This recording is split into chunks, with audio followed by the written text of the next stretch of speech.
Hello, and welcome to the Neglected and Delinquent Title I Federal Funding Annual Documentation presentation. My name is Dawn Carmody, and I am the Neglected, Delinquent, and At-Risk Education Consultant at the Michigan Department of Education. As a team member of the Office of Educational Support's Special Population Unit, I'm excited to have you join me today to learn more about the Michigan's Neglected and Delinquent Federal Funding Annual Documentation. Here is today's agenda. We're going to review the 4 major documents that are submitted for the federally funded N&D education programs, either through email submissions or the Michigan Electronic Grants System Plus, or MEGS Plus platform. The 4 documents we are going to focus on include the Application Formal Agreement, Facility Data Collection Tool, the Annual Count Survey, and the Consolidated Application. I will define the 4 major documents, how they are aligned to the federal legislation, our state's process for reporting the data to MDE, as well as the annual timelines. Let's get started. What is the Application Formal Agreement? This document is an annual application for each eligible neglected and delinquent facility. Once the application is completed, it is uploaded into MEGS Plus and submitted with the Title I Part A Neglected or Title I Part D Delinquent facility level budgets. The application and formal agreement is intended to be completed in collaboration by the facility educational staff, facility leadership, and fiscal agent leadership to describe the educational program at the institution and how the program meets the legislative requirements of the Every Student Succeed Act, also known as ESSA.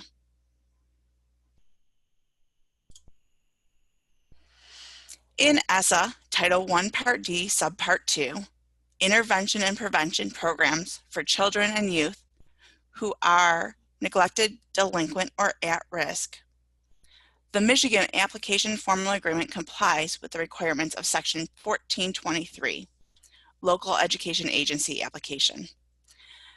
This section states subgrantees must apply to the Michigan Department of Education in order to receive this funding.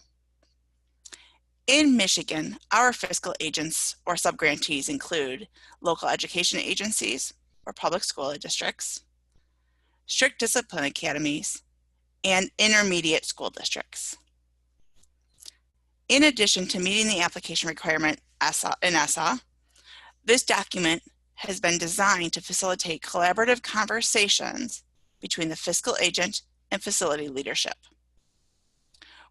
When the ESSA-aligned 15-question application is completed with details that describes the education program, transition program, evaluation process, and how the team collaborates on program planning, this also meets ESSA's Section 1425, which requires a formal agreement with each facility.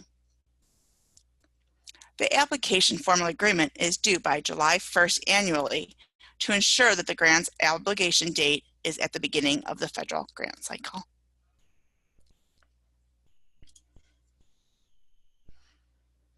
So, where is the application formal agreement found? Well, each spring, the fiscal agents and/or facility leadership can download a copy of the updated document on the MDE Title I Part D website. This form is updated each spring to ensure that it is still aligned to legislative requirements. The new form is available on the website in late April to early May each year. In the next few slides, we will take a closer look at the 3 sections of the application formal agreement, including the cover pages, program description questions, and assurances.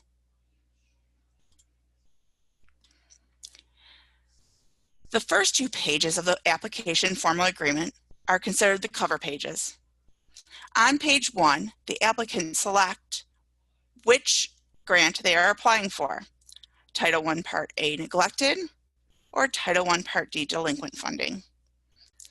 This is based on the designation of the facility, which will be reviewed further when we're discussing the annual count survey. On this cover page is the official contact information of the fiscal agent or subgrantee, as well as the facility, including the organization names, addresses, contact names, and phone numbers. All parties agreeing to apply for these funds, including the LEA authorized official, the facility authorized official, and the service provider official, will sign the cover page to acknowledge the agreed upon program components and the collaborations as defined in the rest of the application.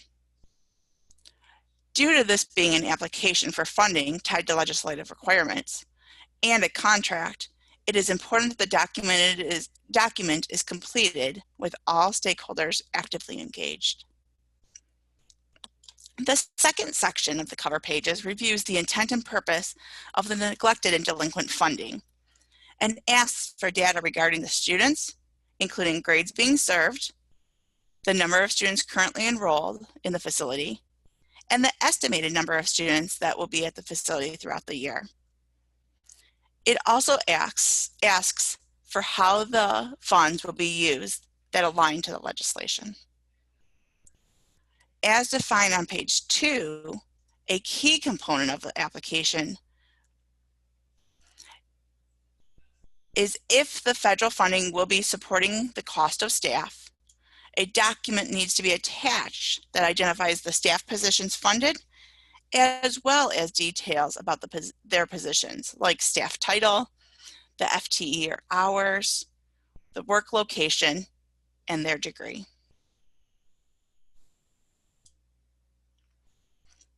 The next section of the application formal agreement is the program description. The questions in this section align to the legislative language in sections 1423 and section 1425 of ESSA. It asks for the facility leaders and the fiscal agent leadership to collaborate and describe what supports and services will be funded as a part of the education and transition program at the facility. It also asks how other legislative requirements are being met, such as providing special ed supports when needed, providing transition between the facilities and continued school or employment, coordinating other funding streams and supports, and how the program and students will be evaluated. The last page of the formal agreement is the program assurances. As I shared earlier, the legislation includes great details about the program requirements for fiscal agents and the facilities, as well as the use of funds. The legislation also requires program evaluation at least every 3 years. In addition, just as the fiscal agents have monitoring oversight requirements of the facilities education program, the MDE has data reporting and monitoring oversight of the fiscal agents and facilities that must be reported to the United States Department of Education, or USED, annually. These assurances align to the monitoring requirements of the fiscal agents and the MDE.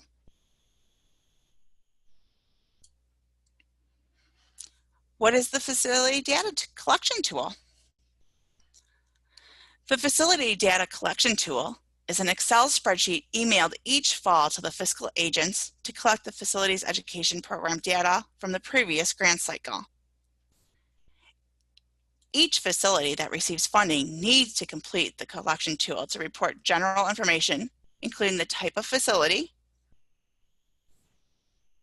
This includes if it's a long-term juvenile corrections or a short-term juvenile detention program, as well as the student counts, demographic data, academic achievement and growth, and outcome data for youth who receive supports and services that were funded with Title I Part D. After the fiscal agent and the facility leadership teams collaborate to report and analyze the data for data quality checks and program trends, they email the facility data collection tool to the MDE's Office of Educational Support's financial unit. The MDE neglected and delinquent team will then submit the data to USED through the Consolidated State Performance Report, or CSPR.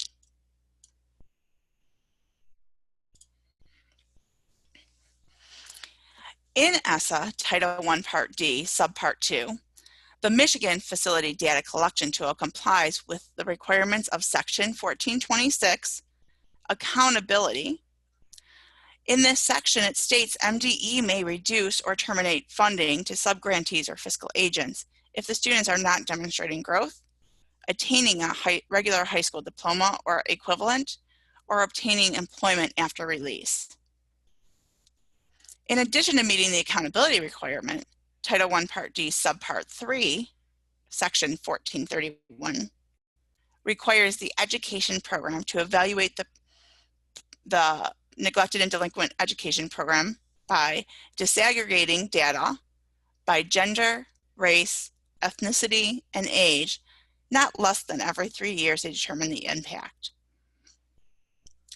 By completing the data collection tool annually, so that our state's CSPR data can be submitted to USED, this requirement is being met. Continuous improvement teams that include the fiscal agent and facility team members need to ensure that they are using the data and other local data to monitor student progress, evaluate programming supports and services. Using the team-based leadership and data-driven decision-making approach, the facility team can adjust programming needs intentionally. The data collection tool is emailed to the fiscal agents generally in October every year and is due in November.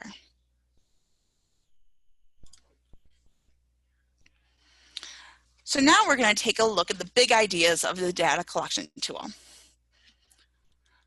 There are 7 worksheets or tabs in the spreadsheet.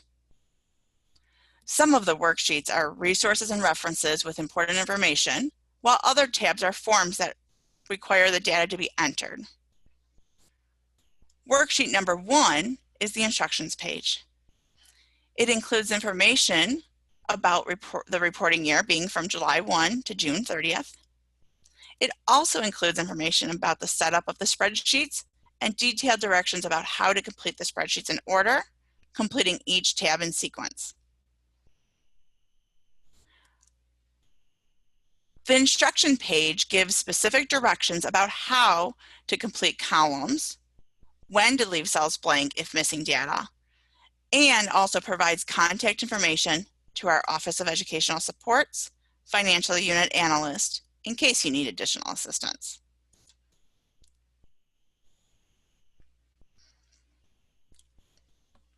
On worksheets 2 and 3 of the data collection tool, the data being completed will focus on the Title I Part D student counts under each of the program types in the facility, as well as some of the demographic information including race and ethnicity, gender, age, as well as if students are English learners or have been identified to need special education services.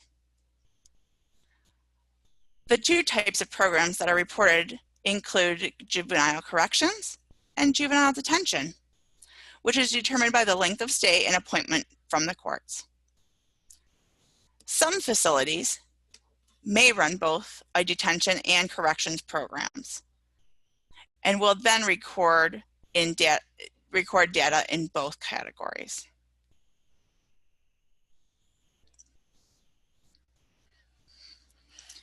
On worksheets 4 and 5 of the data collection tool, the data being completed will focus on Title I Part D students' academic growth and outcomes.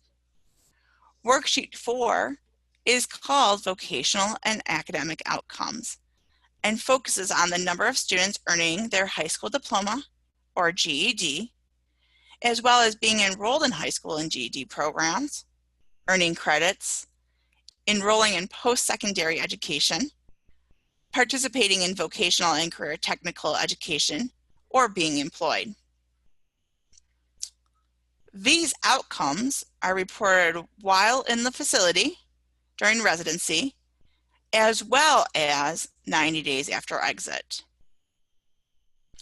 As a state and a Michigan Neglected and Delinquent Network, we are continuing to identify barriers and best practice strategies for collecting 90-day after exit data. At a recent national conference, I have learned that this is an area that USED will be examining closer with Title I Part D funded facilities starting during the 2021 school year.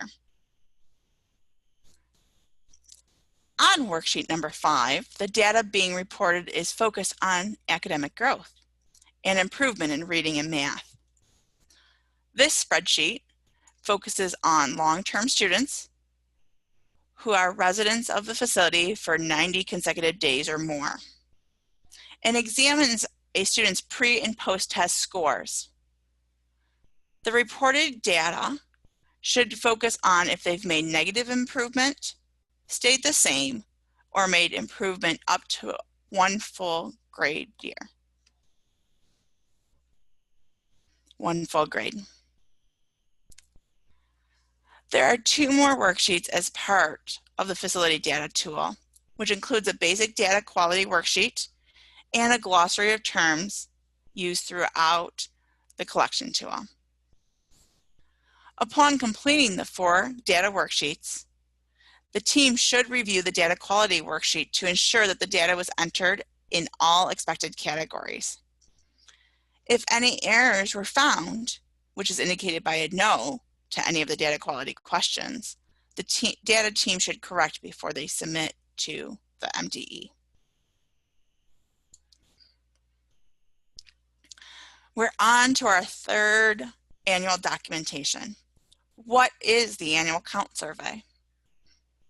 The annual count survey is a 2-page form emailed each fall to the fiscal agents to collect the facility's October student count. Some fiscal agent or facility leaders may remember this count survey as the blue form. This count form asks for fiscal agents and facility staff to collaborate to collect the correct residency data for eligible facilities and eligible students who are in the facilities from October 1 to 30.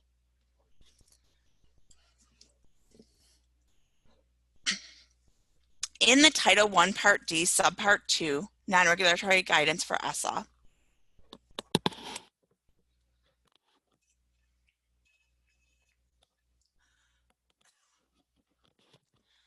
there are questions and answers regarding federal allocation of funds to states and subgrantees or LEAs. In order to generate a Title I Part A neglected and a Title I Part D delinquent funds for Michigan, MDE must submit the students' counts of eligible students ages 5 to 17 residing in an eligible neglected or delinquent facility for at least 1 day in October. The annual count survey is the Michigan's method of collecting the eligible student counts to generate the N&D federal funds for the upcoming school year. The annual count is announced in October from the MDE Office of Educational Supports by emailed memo and is generally due by early December.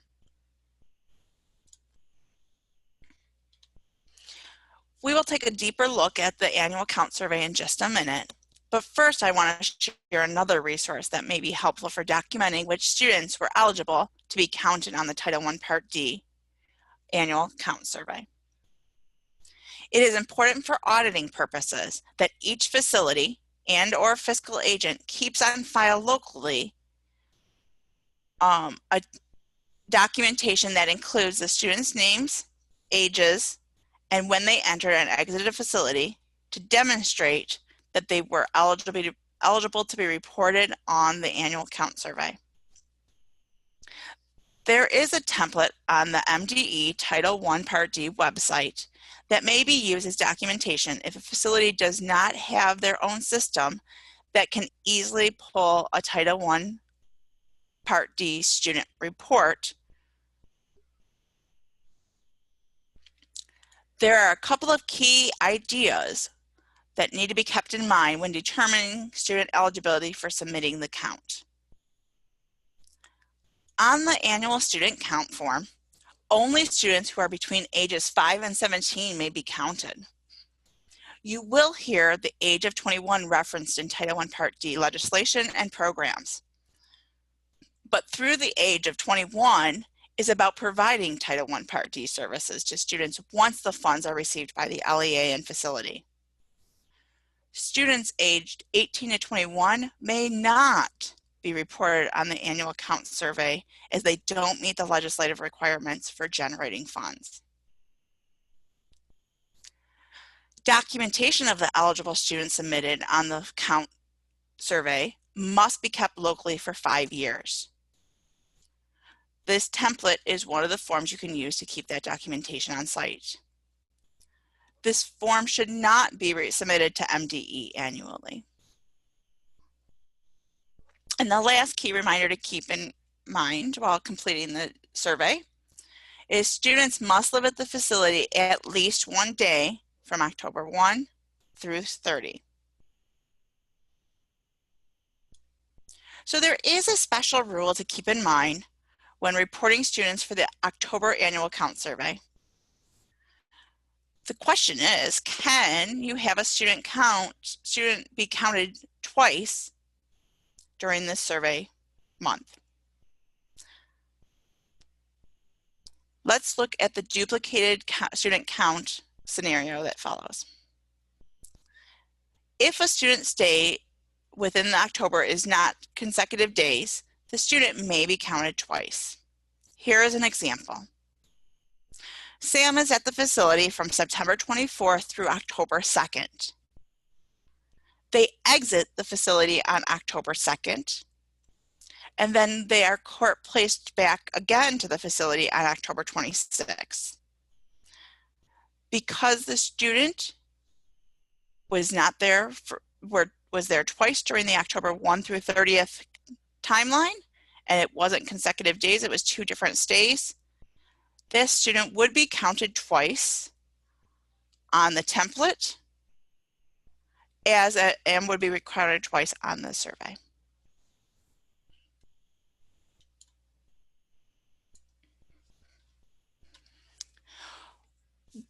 When the districts receive the email memo regarding the annual count survey, there will be 3 documents to review. The 3 documents include the memo with directions and due dates, the facility designation worksheet or spreadsheet, and the annual count survey form. On this slide, you see a sample of the 2-page annual count survey form. Let's talk about the first section on this form.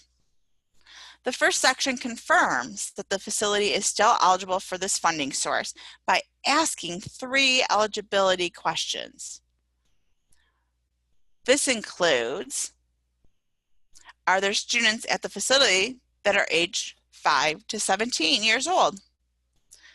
Is the facility a residential 24-hour facility that meets the ESSA definitions of neglected or delinquent institution?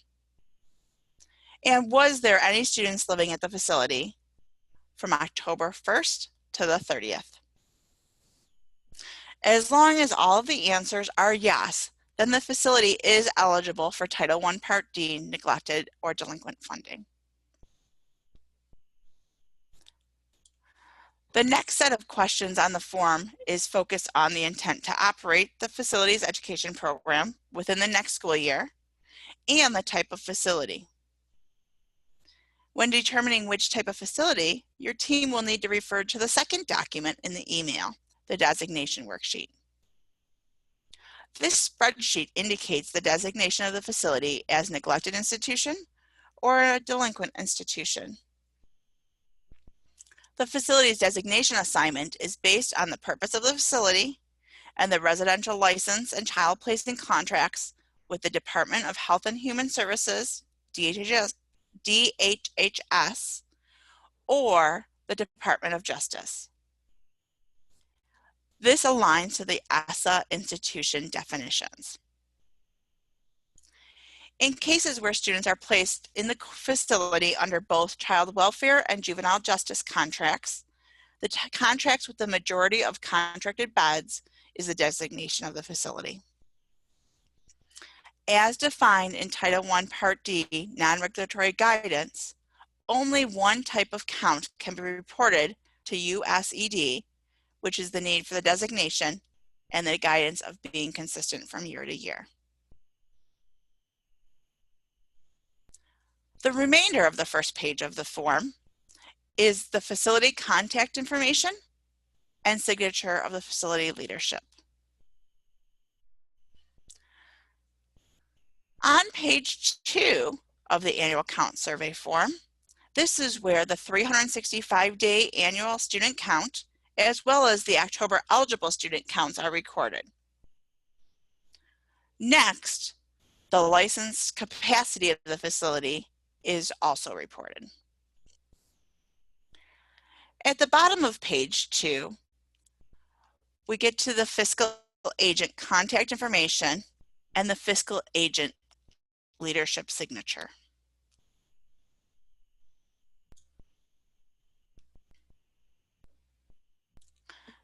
And now we're moving on to the last major annual documentation. What is the MEGS Plus Consolidated Application?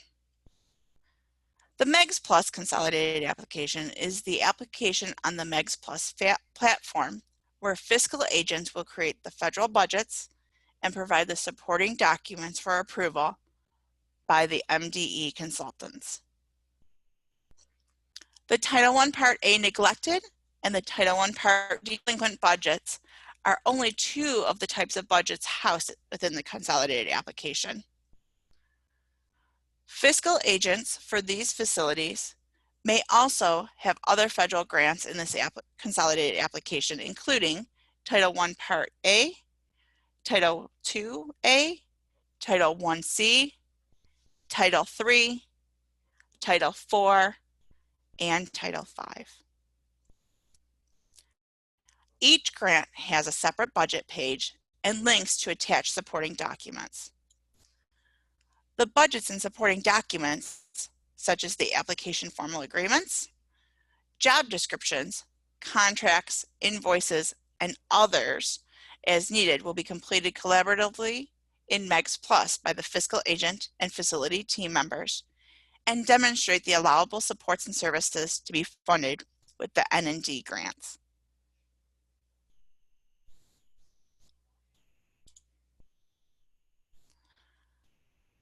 The MEGS Plus Consolidated Application allows for the submission of allowable, reasonable, allocable, and supplemental N&D supports and services through an application process. Due to the consolidated application including the budget request as well as the application for funding, formal agreement, and additional supporting documents, it provides transparency of the neglected and delinquent program and allows MDE to have annual oversight by providing global monitoring of the budgets and programming components. The consolidated application aligns to ESSA's Section 1421 Intent and Purpose, as well as Section 1425 Program Requirements. The timeline for submitting the Title I Part D, Part A neglected and Title I Part D delinquent budgets have changed in Michigan over the past 2 grant cycles. The MDE Office of Educational Supports team was dedicated to getting the students and programs their funds earlier in the school year. So the grants now are available in May with estimated allocations. This allows for the fiscal agents to begin the application process earlier. It is important that the leadership teams understand that the federal grant cycle is a 15-month window beginning on July 1 and runs through September 30th the following year. The federal grants are an application process that must be approved before programs and facilities can utilize their funding. The intent of the grant cycle is to be run through the school year and any summer programs at the end of the grant cycle. And the allocations need to benefit the students within the grant year. With that said, the grant due dates are as follows. In May, the estimated allocations and application formal agreement are available for teams to complete. On July 1, the initial consolidated application is due in substantially approvable form to ensure a July 1 grant cycle obligation date. Some facilities and school districts do not need a July 1 application date, especially in cases when the school year does not start until near or after Labor Day. In these cases, some subgrantees choose to not submit their grant until later in the summer, for example, August 1st, which is allowable, but it is important to understand that if the option is chosen, the district's grant cycle will not be 15 months and still will need to be closed by September 30th of the following year. In October, the final allocations are announced and the final expenditure reports from the previous school year are filed with MDE. Once the final expenditure reports, or FER, is certified, the carryover amounts can be added into the MEGS Plus system. From October to January, the LEAs may work closely with the facilities to submit budget amendments. The LEAs can amend the initial budgets by modifying previously approved budget items or add additional budget items to spend final allocation additional funds and carryover. Final amendments are due by January 15th.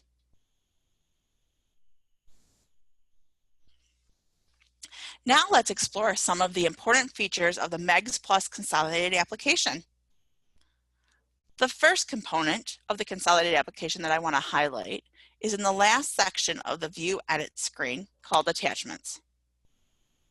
In the Attachment section, you can see in the first screenshot on this slide that the second hyperlink is called Documents for Title I Part A Neglected and Title I Part D Application and Formal Agreement.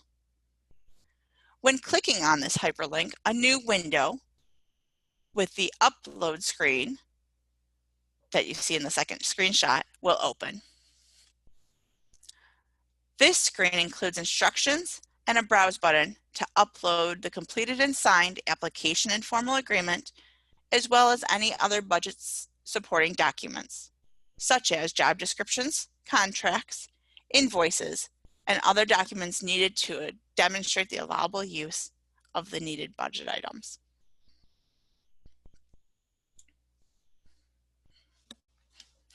Another important screen of the Consolidated Application is the budget screens. In the first screenshot, you will see we are back looking at the View Edit screen of the Consolidated App.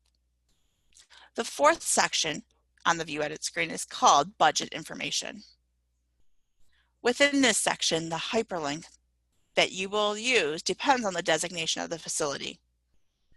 If you are going to work on a neglect homes budget, you will want to click on the Title I Part A Improving Basic Programs and locate the neglect homes name, which will be a hyperlink to the facility level budget screen.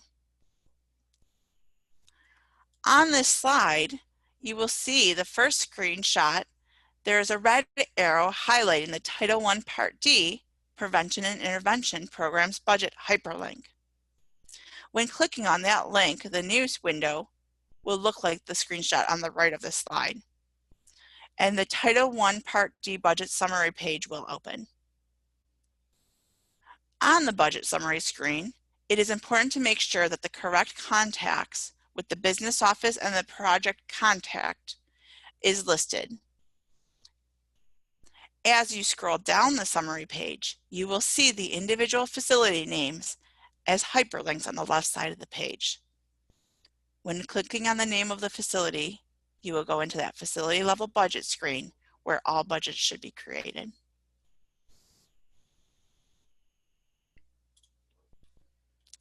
So now that we've looked at some of the important screens within the MEGS Plus Consolidated Application, let's think a bit more about the actual budget items.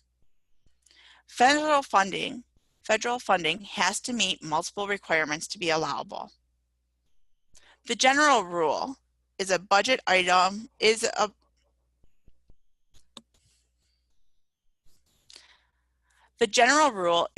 budget item must be reasonable, necessary, and allocable.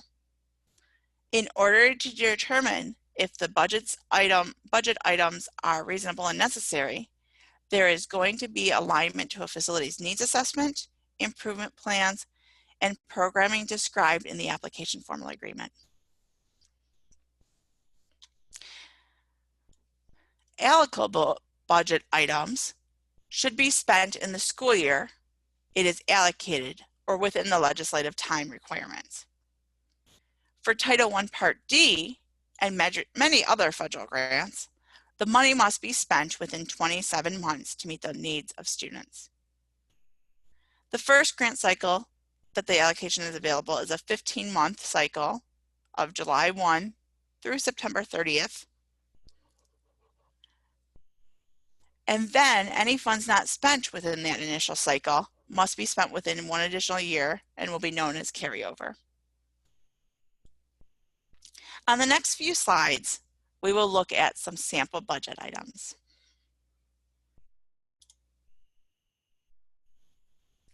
Here are some samples of personnel budget items that you may see in neglected or delinquent budgets. All budget items in these categorical federal funding sources need to be supplemental supports and services and aligned to the needs assessment and improvement plans of the educational program. Budget item descriptions need to be concise and at the same time demonstrate that it meets all the federal requirements, including reasonable, necessary, and allocable. So take a look at these three budget items: K-5 teacher, 3 paraprofessionals, and a social worker. Would these budget items be approvable how they are currently written?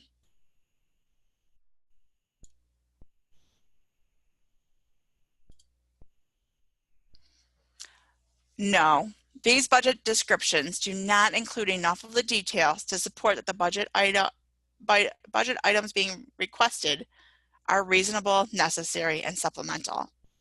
Let's take a look at some other personnel requests. Here are the personnel requests written with additional information. The budget descriptions they answer the 5 W's and costs. Let's look at the third budget item. This budget item states 3 part-time, highly qualified paraprofessionals to provide supplementary instruction in all core subjects to identified students in grades K-5 as directed by a highly qualified teacher. Total Title I FTE equals 1.5. The balance of the FTE are general fund duties. So we know the who. The who is 3 part-time highly qualified paraprofessionals. We know the when.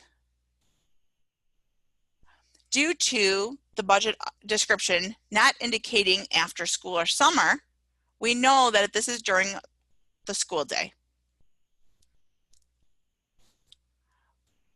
We know the why. The why is identified students. So identified students are targeted students. We know that when a group of students is being identified, it's due to their academic achievement being below grade level or expectations.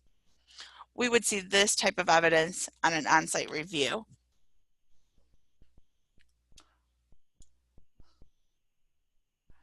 The where. We know that this is in the facility level budget, so the instruction, the support will be at the facility.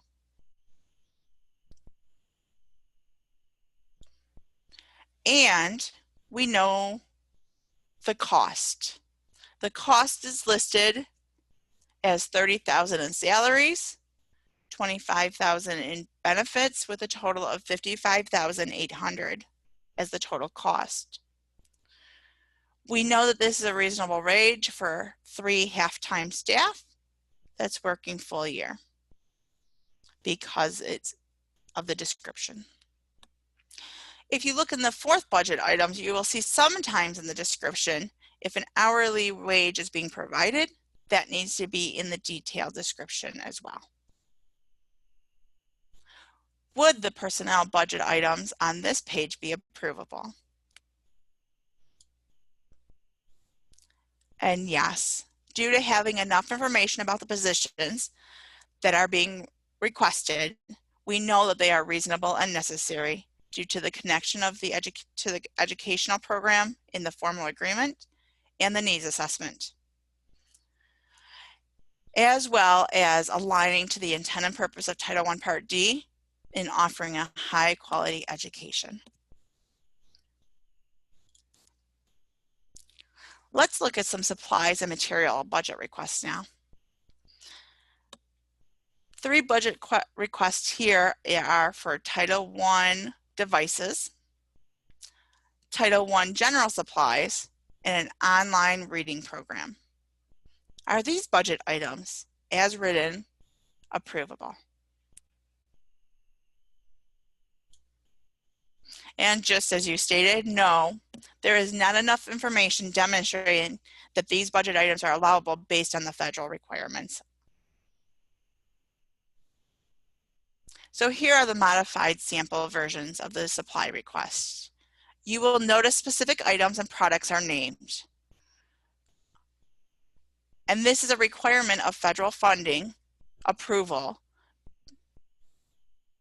General budget items are not allowable, as it would not be possible to ensure that the items were aligned to the facility's education program's needs, and there would not be enough information for reasonable and necessary.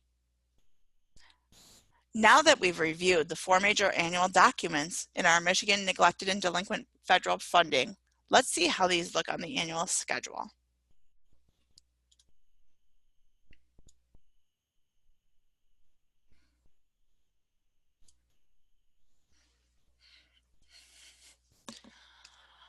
All facility education program planning and documentation submissions need to be ongoing collaboration between the facility leadership, education service providers, and the fiscal agent leadership through a continuous improvement process.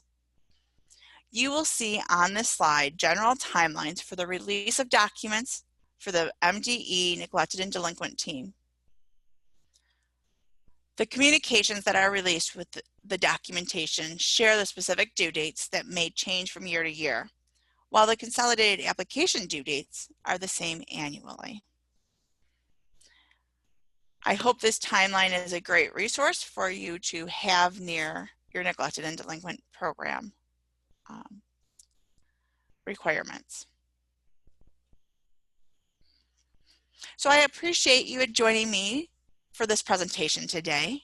Please feel free to reach out with any questions that you have about neglected and delinquent educational programs and their annual documentation requirements. Thank you and have a great day.